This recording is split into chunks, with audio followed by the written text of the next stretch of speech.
Short. Strong. Espresso English. Fuel your day. Let's learn. Quick question. When you sit down with a friend, does your hand go to your phone before your brain even catches up? Oh, absolutely. And then I pretend I'm just checking one thing, like my thumb has a secret job.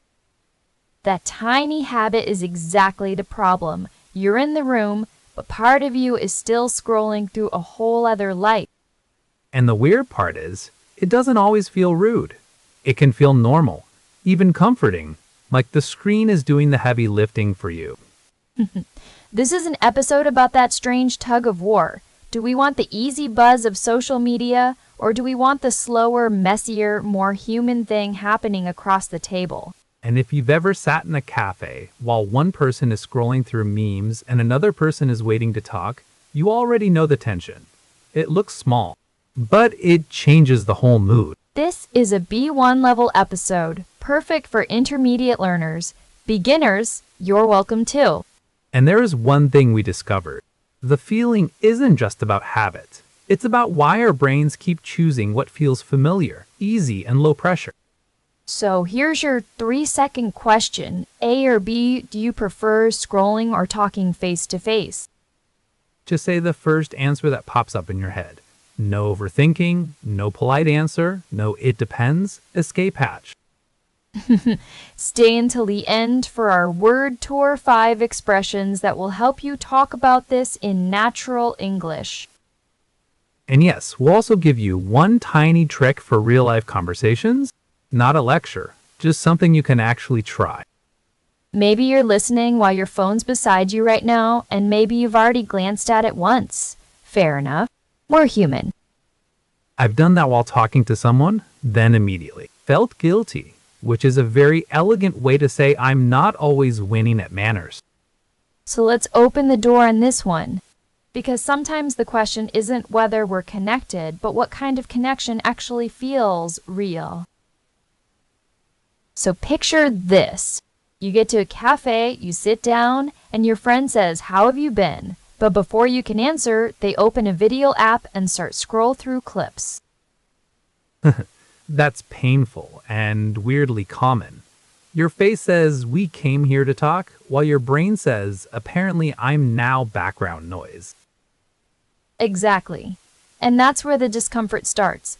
It's not just about a phone, it's about feeling ignored while you're literally right there. And people don't always mean to be rude.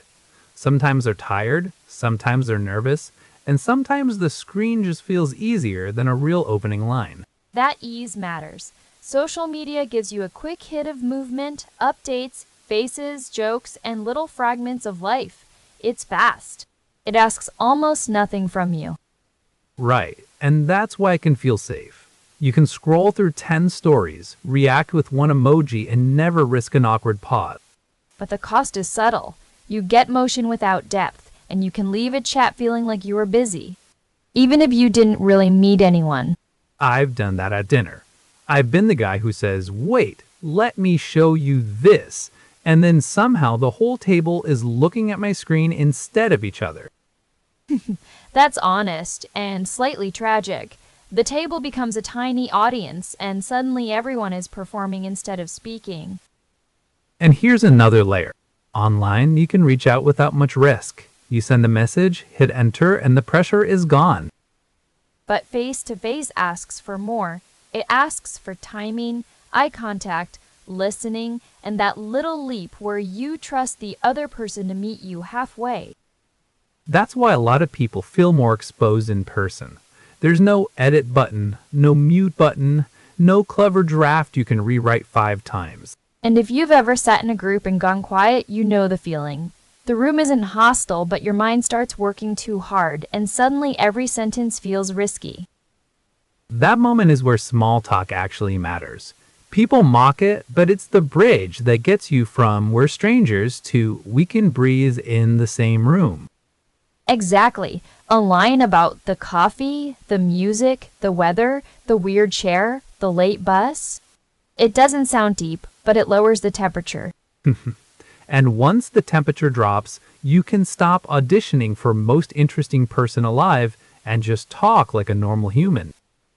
There's also the strange comfort of familiarity. This is where psychologists talk about the mere exposure effect. The more often we see something, the more we tend to like it. So repeated posts, familiar faces, the same jokes, the same feeds, they can feel friendly because they're not demanding anything new from us. Exactly. It's not that the content is always better. It's that your brain has met it before and repeated contact feels easy. And then there's social comparison effect, which is another big reason scrolling can mess with your mood. We naturally compare ourselves to other people, especially when their lives look brighter, cleaner, or more exciting. So one person posts a perfect vacation, another posts a perfect dinner, and suddenly your ordinary Tuesday feels smaller than it really is. Social media is basically a museum of everyone's highlight reel, with your own messy outtakes left on the cutting room floor. And that's why in-person conversation can feel kinder. You hear the pauses, the hesitations, the bad jokes, the real laugh, the moment someone admits they're tired. That messes the point. Real life is not polished, but it's alive. So when someone chooses to keep scrolling instead of talking, it isn't always because they don't care. Sometimes they're avoiding effort, sometimes they're comparing themselves, and sometimes they don't know how to begin. And that last part is huge, because if you don't know how to begin, the screen becomes a very polite hiding place. We've all been there. You want connection, but you also want safety, and the phone gives you the illusion of both. And by the way, there's a phrase for the easier side of this. It's called real connection when the other side actually feels seen, not just reacted to. We'll break that down later. So next we'll get practical, because the goal isn't to shame the phone, it's to understand why the room can feel harder and how to make it less awkward.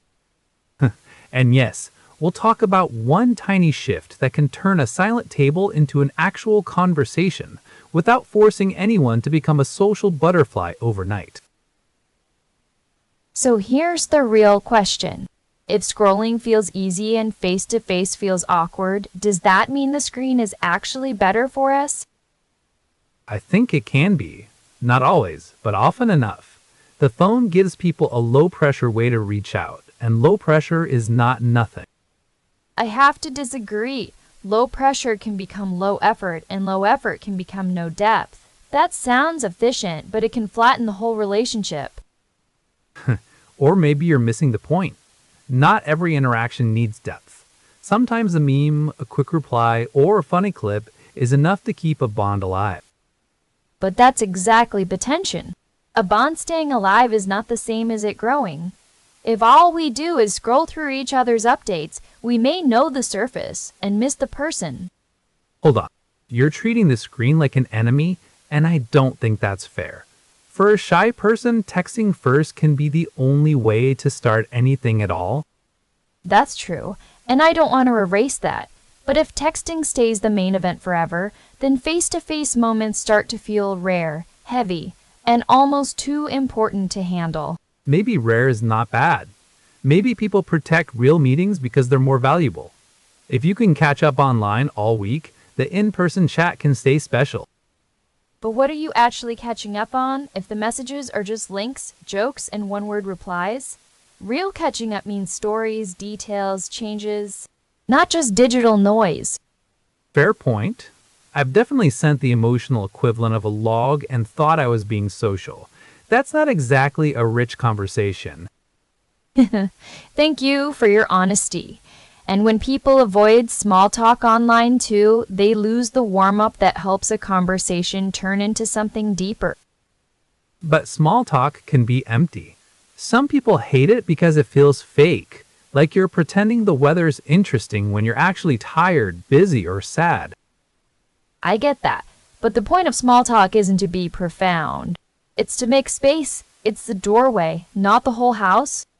Maybe, but the doorway can also be a trap. If people stay there forever, they never get to the real stuff. So why pretend a shallow chat is meaningful? Because the shallow chat can be the path into meaning. A simple, "How's work?" can become, "Actually, I'm stressed," and suddenly you've reached something real. That's a good point. Still, online interaction has another advantage. It lets people reach out at the right moment, not just when they're physically in the same place. I don't buy that as a full argument. Timing helps, sure, but the medium also shapes the feeling. A message can say, "I'm here," but it can't always say, "I'm with you" in the same way. Yet some people feel safer opening up in text.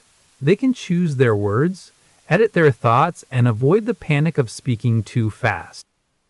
Absolutely. And that's why I don't think this is a simple either-or fight. The problem is when the screen becomes the only place where people feel comfortable being themselves. So you're saying the phone is a helpful bridge, but not a place to live forever. Exactly. And the deeper issue is that online spaces reward speed. You get instant reactions, instant validation, instant movement, but a real connection usually asks for patience, repetition, and a little awkward silence. Wait, are you saying awkward silence is good now? Not every silence? No. But the tiny pauses in a live conversation can show attention. They say, "I'm thinking about what you said," instead of "I'm waiting to escape." That is a strong distinction. Still, I think people underestimate how often online habits support offline life. A group chat can help friends stay coordinated, and then the real meeting actually happens. Yes, and that's the healthiest version. The phone helps the gathering happen, but it doesn't replace the gathering itself. So maybe the debate isn't scrolling or talking. Maybe it's what role does each one play? I like that, because then we stop shaming ourselves for using the screen and we start asking whether it's helping us move toward more honest contact. And if the answer is no, then the fix is small. Put the phone down, ask one real question, and let the conversation breathe.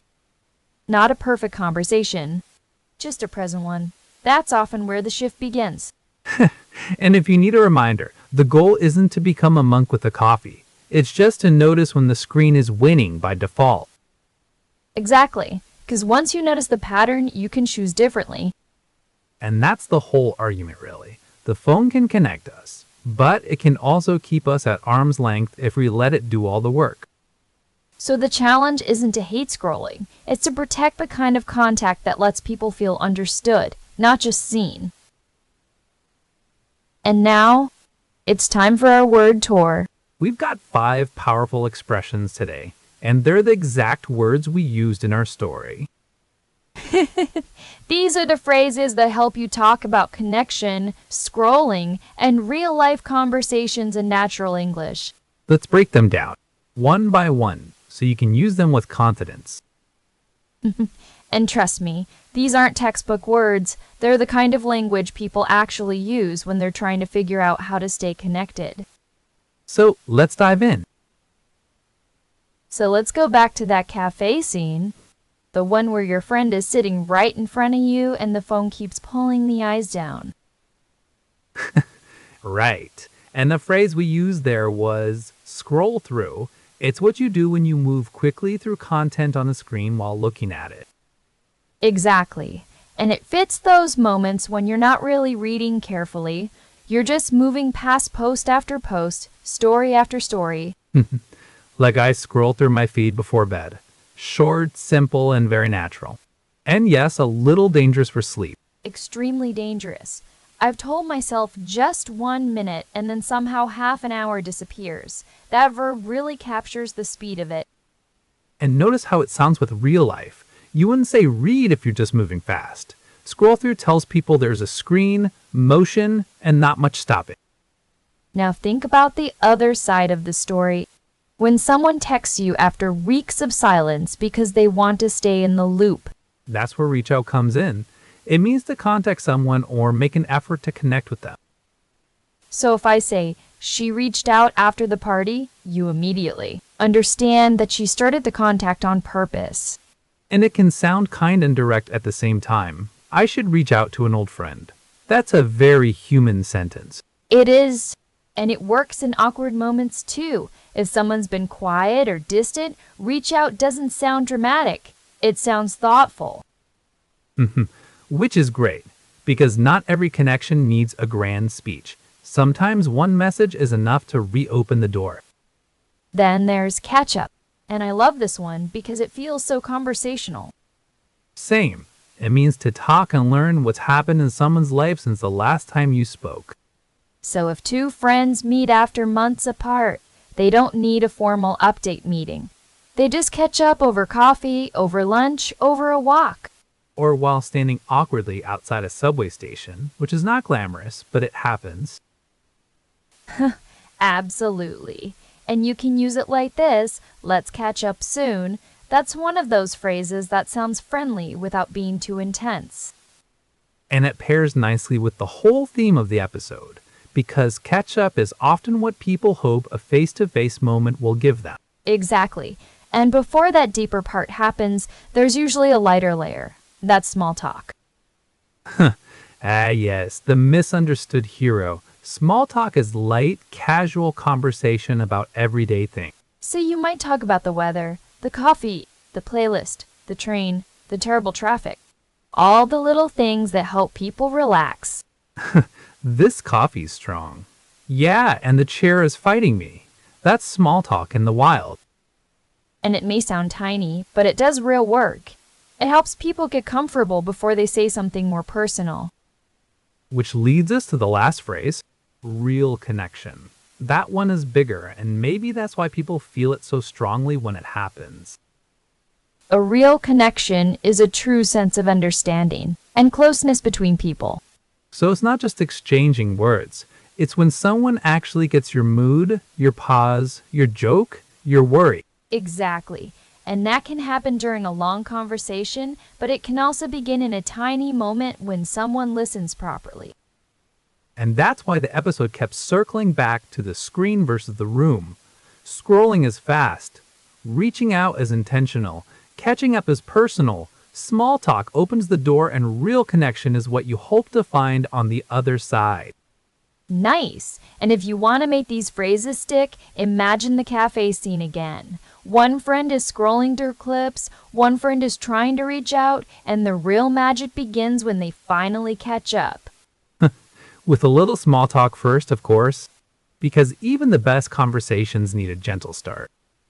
And then maybe, just maybe, you get that quiet feeling of real connection, the kind that doesn't need a filter, a caption, or perfect angle.